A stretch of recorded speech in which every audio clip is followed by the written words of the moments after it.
Phoebe Zeitgeist has been sent to the Earth from a distant star to write an eyewitness account of human democracy. But Phoebe Zeitgeist has difficulty, because although she has learned the words, she doesn't understand human language.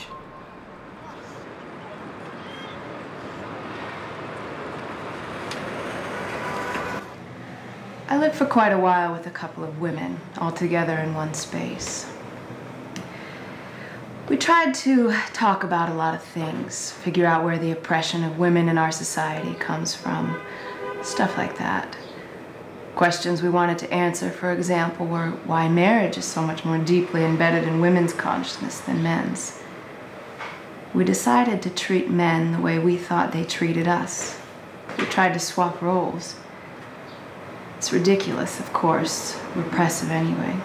It didn't lead anywhere. In the end, all the bullshit leads us to enjoy having an oppressed consciousness. Society's not going to let itself change like that.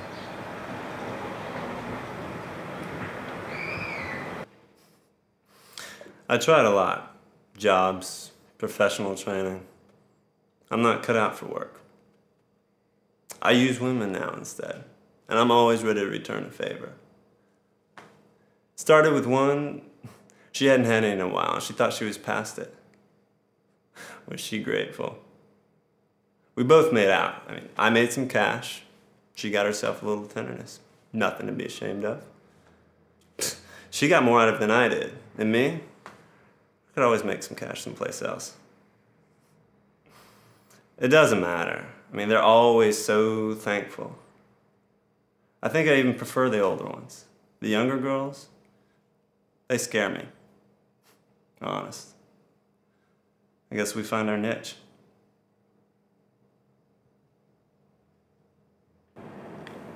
You're hot. Ever done it with a sailor before? Sailors are better than other men because every fuck is the last fuck. Don't be coy. Come on, you like it, I can tell. You want to fight back. Okay, I like a conquest. Girls who just lie back, I don't want it. Come on, let's hear it. I'll stuff it in your mouth.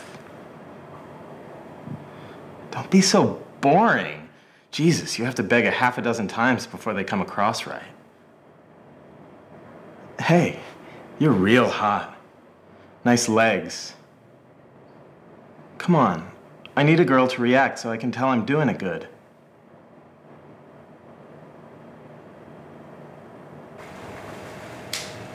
Then one day the letter came.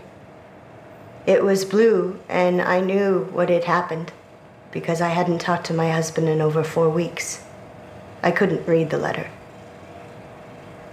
I knew before it happened that I suddenly had this feeling Franz is dead. It was like I was being strangled. People tell you about this kind of thing, but you don't believe it. Then it happens. It's funny, like you can't breathe, being strangled.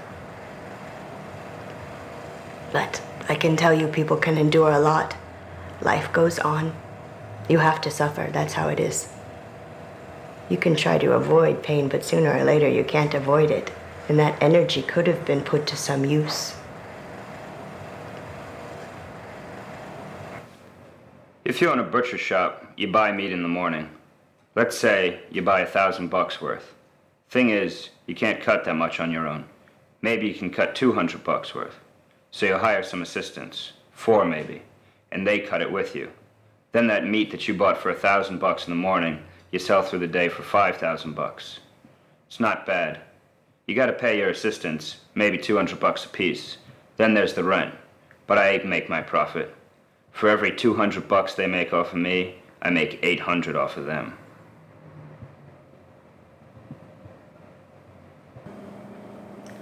I'm afraid of getting old. I don't know what would be the point of living.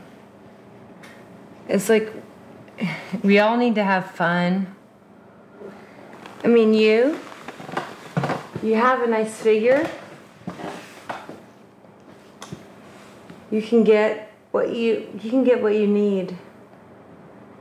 I have this friend who is a top model, and I mean, she could get whatever she want, and now she sits at home waiting for the phone to ring, and she just sits there all day, desperate. I don't want that. A life of despair? Forget it.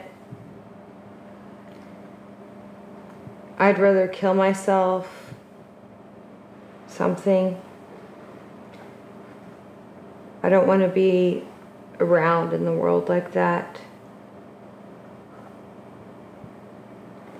I mean, unless you come up with like a really great plan of escape, you know, you get a husband and kids, do the family thing, come up with some genius business plan, some sort of escape. But a life of despair?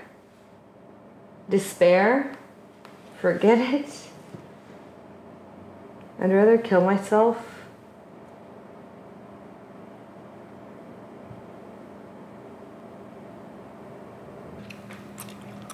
I used to have an uncle who was a cop. So one day, he gets caught with a hooker in the back of his patrol car. They boot him off the force, and then he gets a job selling newspapers. Up and down the fucking subway, all day, with a bag of newspapers slung around his shoulder. Then he gets married.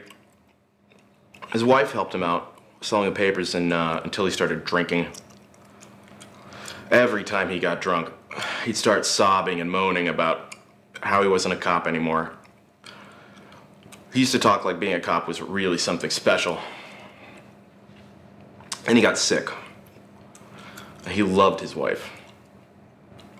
When he got better, they decided to open up a store together. A real genuine business. Now he's all right. He's even got an assistant. And I became a cop.